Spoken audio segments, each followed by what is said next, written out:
Hello friends, ഞാൻ മജീദ് കുന്നുംപുറത്ത് കുട്ടമ്പുഴ.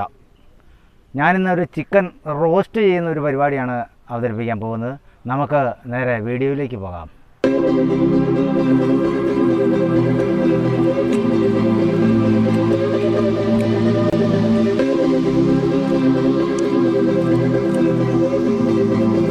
മൂന്ന് kilo ഉള്ള ഒരു ചിക്കനാണ്. 3 കിലോ ഉള്ള ചിക്കനിൽ നമ്മൾ ചേർക്കാനുള്ള ഇൻഗ്രീഡിയൻസ് ആണ് ഈ കാണുന്നത് കേട്ടോ. മഞ്ഞൾപ്പൊടി ഇതിനൊരു 3/4 ടീസ്പൂൺ, മുളക് പൊടി ഇതിനൊരു 4 ടീസ്പൂൺ, മല്ലിപ്പൊടി ഒരു 3 ടീസ്പൂൺ. ഇതെല്ലാം ഞാൻ വറുത്തെടുത്തേക്കണാണ്. മഞ്ഞൾപ്പൊടി വറുത്തിട്ടില്ല, ഇതെല്ലാം ഞാൻ നന്നായിട്ട് വറുത്തെടുത്തേക്കണാണ്. ഞാൻ ഇതിന് മുമ്പ് കാണിച്ചിട്ടുണ്ട്. അതുപോലെ സബോള ഇത്ര എടുക്കുകയാണ്. ഇഞ്ചി 4 പീസ്, ഇത് നാടൻ ഇഞ്ചി, നമ്മുടെ വീട്ടിൽ തന്നെ പറിച്ച ഇഞ്ചിയാണ്, അതുകൊണ്ടാണ് ഈ 4 പീസ് എടുത്തേക്കണത്. പിന്നെ കറിവേപ്പില ഇത്രയും, പിന്നെ ഉപ്പ് ആവശ്യത്തിന്, പിന്നെ ചെറുജീരകം, പിന്നെ പെരുംജീരകം, അതിൻ്റെ കൂട്ടത്തിൽ നമ്മൾ ഇത്രയും മസാലപ്പൊടി, ഇത്രയും സാധനങ്ങളാണ് നമ്മൾ ഇതിനകത്ത് ചേർക്കണത്.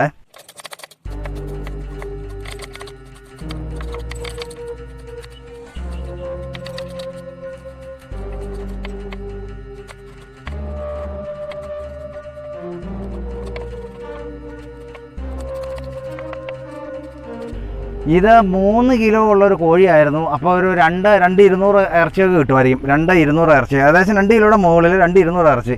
അതിനകത്തിപ്പോൾ ഞാൻ ആദ്യം പറഞ്ഞിരുന്നു നമ്മൾ ചേർക്കാനുള്ള സാധനങ്ങൾ.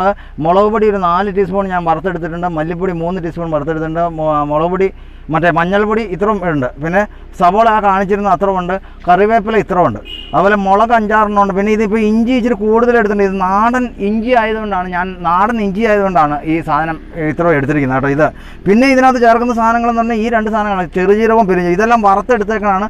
പിന്നെ കറി മസാല ഒരു പാക്കറ്റ്, ഇത്ര സാധനം, പിന്നെ ഉപ്പ് ആവശ്യത്തിന്, ഇത്ര സാധനങ്ങളാണ്. നമ്മളിപ്പോൾ റോസ്റ്റ് ആയതുകൊണ്ട് നമ്മളിപ്പോൾ ഇങ്ങനെയാണ് തുടങ്ങണത് കേട്ടോ. നോക്കണേ,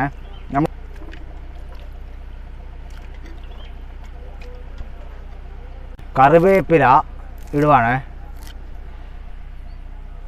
സബോള ഇടുക, സബോള പച്ചയ്ക്ക് തന്നെ ആട്ടോ ഇടണം, സബോള ഇടുവാണ്. മുളക് പൊടി ഇത് ഫുള്ളായിട്ട് ചേർക്കില്ല. മഞ്ഞൾ പൊടി ഇത് ഒരു ചേർക്കും കേട്ടോ. മഞ്ഞൾ പൊടി അതാണ്ട് ഒരു എടുത്തു വെച്ചിരുന്ന, മുളക് പൊടി ഇത് ഫുള്ളായിട്ട് ചേർക്കുന്നില്ല, 4 സ്പൂണാണ്. അതിനകത്തൊരു 3 സ്പൂണോളം ഇതിനകത്ത് ഇടുവാണ്. അതുപോലെ മല്ലിപ്പൊടി ഒരു 3 സ്പൂൺ ഉണ്ടായിരുന്നു, അത്രയും തന്നെ ഇടുക കേട്ടോ. 3 സ്പൂണിനോ അടുത്തുണ്ട് മല്ലിപ്പൊടി ഇടുവാണ്.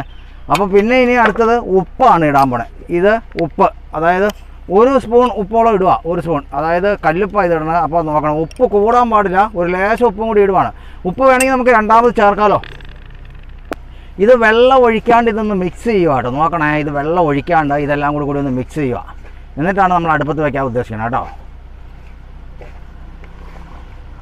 ഇതിനകത്ത് മിക്സ് ചെയ്യുമ്പോഴത്തേക്ക് ഇതിനകത്ത് നാരങ്ങ പോലുള്ള സാധനങ്ങളോ മറ്റുള്ള സാധനങ്ങളോ മസാലകളോ ഒന്നും ചേർക്കുന്നില്ല. മുളക് പൊടി, മല്ലിപ്പൊടി, ഇങ്ങനെ ഇഞ്ചി, പച്ചമുളക്, പിന്നെ കറിവേപ്പില, ഇത്ര സാധനങ്ങൾ മാത്രം ഇട്ട് ഒന്ന് മിക്സ് ചെയ്ത് പിന്നെ ഉപ്പും ചേർത്ത് ഒരു അരമണിക്കൂർ വെക്കുവാണ്. ഒരു അരമണിക്കൂർ വെച്ചിട്ട് നമുക്ക് തുടങ്ങിയാൽ മതി കേട്ടോ.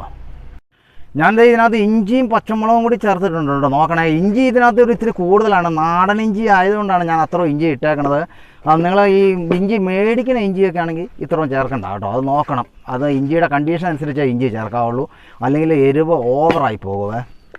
ഇത് മിക്സ് ചെയ്തിട്ട് ഏതാണ്ട് അരമണിക്കൂറിന് മുകളിലുള്ള സമയം കഴിഞ്ഞു കേട്ടോ. അരമണിക്കൂർ. അതിപ്പോൾ ഞാനിതിൻ്റെ പയ്യെ അടുപ്പത്തേക്ക് വയ്ക്കുകയാണ്. ഇതൊരു 5 മിനിറ്റ് കഴിയുമ്പോൾ തുറന്ന് നോക്കാം. മൂടി വയ്ക്കുവാണേ. ഞാനിത് ഇടയ്ക്ക് 1-2 പ്രാവശ്യം തുറന്ന് നോക്കിയായിരുന്നു. പിന്നെ അതിൻ്റെ കൂട്ടത്തിൽ ഇതേ ലേശം ചൂട് വെള്ളവും കൂടി ഞാൻ ഒഴിച്ചു കൊടുത്തായിരുന്നു കേട്ടോ. അപ്പോൾ ഇതിൻ്റെ അടിയിലൊന്നും പിടിക്കാതിരിക്കാൻ വേണ്ടിയിട്ടാണ് അങ്ങനെ ചെയ്തത്. അപ്പോൾ ഇതിന് കണ്ടമാനം ഇളക്കിയിലൊന്നും വലിയ കുഴപ്പങ്ങളൊന്നുമില്ല. ഇത് കണ്ടോ, ഇങ്ങനെ കിടന്നാൽ മതി. ഒരു 10-15 മിനിറ്റ്, ഒരു 10 മിനിറ്റോളമൊക്കെ ഇങ്ങനെ കിടക്കണം. ലേശം ചൂടുവെള്ളം ഞാൻ ഒഴിച്ചു കൊടുത്തായിരുന്നു. ഞാനൊന്ന് തുറന്ന് നോക്കി, ഇതുപോലെ ഇടയ്ക്കൊന്ന് തുറന്ന് നോക്കിക്കൊണ്ടിരിക്കണം കേട്ടോ. ഇപ്പോൾ തിള വന്നേക്കണുണ്ടോ, തിള വന്നു കഴിയുമ്പോൾ ഇപ്പോൾ ചാറ് ഇത് കണ്ടോ, വലിയ ചാറ്. ഞാൻ ലേശം വെള്ളം ഒഴിച്ചുകൊണ്ടാണ് ഇപ്പോൾ ഇങ്ങനെ ചാറ് വന്നേക്കണത്. അപ്പോൾ ഈ ചാറ് നോക്കണുണ്ടോ, ഇടയ്ക്ക് ഇതിൻ്റെ അടിയിലൊന്നും പിടിക്കാണ്ട് ഇങ്ങനെ ഒന്ന് ഇളക്കിയൊക്കെ വിടണം, ഈ സെൻറ്റർ മാത്രം. ഇത് കണ്ടോ, അങ്ങനെയൊക്കെ ഒന്ന് ഇളക്കി വിട്ടിട്ട് വീണ്ടും മൂടി വയ്ക്കണേ.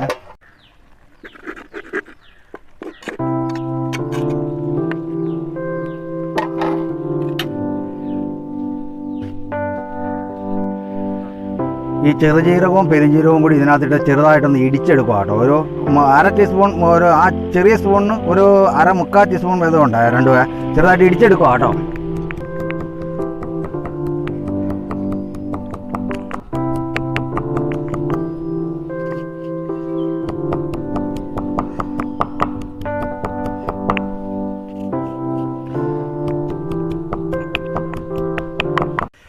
ആ ഇടിച്ചെടുത്ത ചെറുജീരകവും പെരുംജീരകവും കൂടി ഞാൻ ഇതിനകത്ത് ഇടുക കേട്ടോ.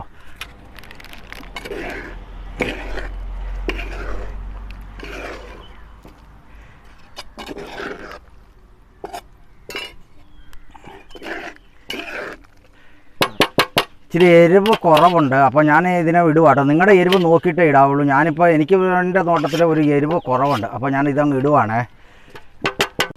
ഇതിലൊരു കുറച്ച് മസാലയും കൂടി ഇടുക കേട്ടോ. കുറച്ച് മസാല ഇടുന്നുള്ളൂ. ഇതുണ്ടോ എൻ്റെ ആവശ്യത്തിന്. അത് നിങ്ങൾ മസാല നിങ്ങളുടെ ആവശ്യത്തിന് ഇട്ടാൽ മതി, എന്നിട്ട് നോക്കി ഇടണം കേട്ടോ. ഇപ്പോൾ ഉപ്പല്ല ഏതാണ്ട് പാകമാണ്.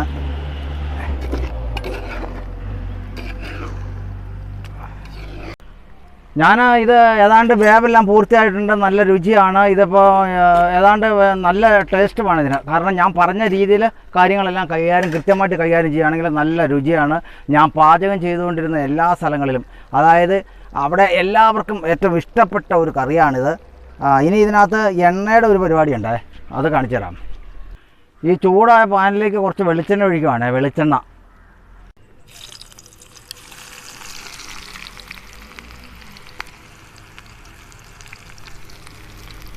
ഇത് ശരിക്കും നന്നായിട്ട് വഴറണ വരെ, അതായത് ഉലരണ വരെ നമ്മളിട്ട് ഇതാക്കി എടുക്കണം കേട്ടോ. ഉള്ളി ശരിക്കും കറക്കണ വരെ നമ്മൾ വളർത്തണം, എങ്കിലാണ് ഇതിൻ്റെ ടേസ്റ്റ് കിട്ടുള്ളൂ. അപ്പോൾ ഇതിൻ്റെ ഈ മുളക് പൊടിയുടെ കുത്തൽ, മഞ്ഞപ്പൊടിയുടെ കുത്തൽ, അതുപോലെ ആ എരിവ് സംബന്ധമായുള്ള ഇതെല്ലാം മാറി കിട്ടുകയും വേറെ ടേസ്റ്റ് ആവുകയും ചെയ്യും. ഇത് കൃത്യമായിട്ട് ചെയ്തു കഴിഞ്ഞാൽ ഏറ്റവും നല്ല ടേസ്റ്റായിരിക്കും. ഞാൻ പാചകം ചെയ്തുകൊണ്ടിരുന്ന എല്ലായിടത്തും ഇതേ രീതിയിൽ വെച്ച് കൊടുക്കുമ്പോൾ ഇത് ചോറിലേക്ക് കൊള്ളാം, അപ്പത്തിലേക്ക് കൊള്ളാം, ചപ്പാത്തിയിലേക്ക് കൊള്ളാം, അതുപോലെ എന്തിനു വേണമെങ്കിലും ചിക്കൻ ഇത് കഴിച്ചാൽ വെറുതെ തിന്നാൻ കൊള്ളാം. അതാണ് അതിൻ്റെ ഒരു രുചി. അതായത് കുറച്ച് ചാറ്, ഇല്ലെങ്കിൽ ലേശം ചാറ്, 2 കഷ്ണം ചിക്കൻ, അങ്ങനെയാണ് ഇത് കഴിക്കുന്നത്. നല്ല രുചിയാണ്. എല്ലാവർക്കും ഇഷ്ടപ്പെട്ട ഞാൻ പാചകം ചെയ്തുകൊണ്ടിരുന്ന സ്ഥലങ്ങളിൽ എല്ലാവർക്കും തന്നെ ഇഷ്ടപ്പെട്ട ഒരു കറിയായിരുന്നു. ഇനി മറ്റു മോഡലിലും ചിക്കൻ കറി വയ്ക്കാനുണ്ട്. അത് ഞാൻ ഓരോ പ്രാവശ്യം ഓരോ കറിയായിട്ട് വയ്ക്കാം കേട്ടോ. ഇതുപോലെ നന്നായിട്ട് ഇതിൻ്റെ ഈ സംഭവം ക്ലിയറായിട്ട് കിട്ടണം കേട്ടോ. അതായത് ആ സവോള ഇതുപോലെ വഴണം, എങ്കിൽ മാത്രമാണ് അതിന് ടേസ്റ്റ് കിട്ടുകയുള്ളൂ, എങ്കിൽ മാത്രമാണ് ഇതിൻ്റെ ആ ശരിക്കുള്ള രുചി വരുള്ളൂ. അത് കഴിയുമ്പോൾ അതിനകത്തേക്ക് ഒരു 5-6 കരിയാപ്പിലയും വേണമെങ്കിൽ ഇടാമെന്ന് മാത്രമേ ഉള്ളൂ കേട്ടോ. അതായത് ഒട്ടും തന്നെ സവോള മൂക്കാണ്ട് വരരുത്, ഇത് പ്രത്യേകം ശ്രദ്ധിക്കണം കേട്ടോ. അതായത് ഇതിൻ്റെ പേര് ശരിക്കും പറഞ്ഞാൽ ഉള്ളി കാച്ചുക എന്ന് പറയും. അതായത് രുചി കിഴിക്കണ ഈ ഉള്ളി കാച്ചുന്നതിലൊക്കെയാണ് കേട്ടോ. ഇത് കരിയോ കത്തോ ഒന്നും ചെയ്യരുത്. അതുപോലെ നമ്മളൊരു പാകമാകുമ്പോഴത്തേക്ക് അത് ഇറക്കണം. അതിലെല്ലാം അതിൻ്റെ ടേസ്റ്റ് നിലനിൽക്കുന്ന കാര്യമാണ് കേട്ടോ.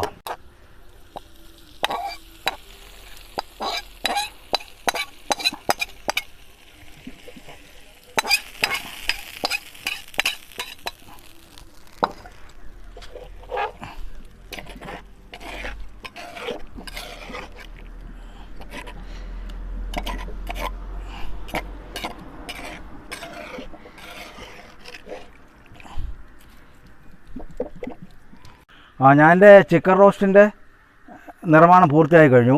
ഞാൻ ഇനി ഇത് ഒരു കഷ്ണം എടുത്ത് തിന്ന് കാണിക്കാം കേട്ടോ. അതായത് എടുക്കുമ്പോൾ ഇങ്ങനെ ഗ്രേവിയും അതായത് ഇതും കൂടി ചേർത്തേ എടുക്കാവുള്ളൂ എപ്പോൾ എടുത്തു കഴിഞ്ഞാൽ കേട്ടോ.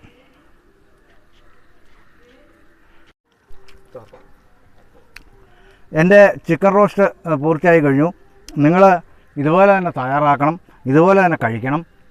എൻ്റെ പ്രോഗ്രാം കണ്ടിട്ട് സബ്സ്ക്രൈബ് ചെയ്യണം, ബെല്ലൈക്കൺ അടിക്കണം, അതുപോലെ തന്നെ ആളിൻ്റെ ബട്ടൺ അമർത്തി എൻ്റെ പ്രോഗ്രാമിൽ നിങ്ങൾ എന്നെ വിജയിപ്പിക്കണമെന്ന് ഞാൻ അറിയിക്കുന്നു.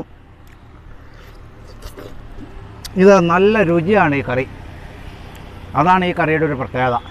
നിങ്ങൾക്ക് ഏവർക്കും ഈ കറി ഇഷ്ടപ്പെടുമെന്ന് ഞാൻ പ്രതീക്ഷിക്കുന്നു. സ്നേഹത്തോടെ നന്ദി, നമസ്കാരം.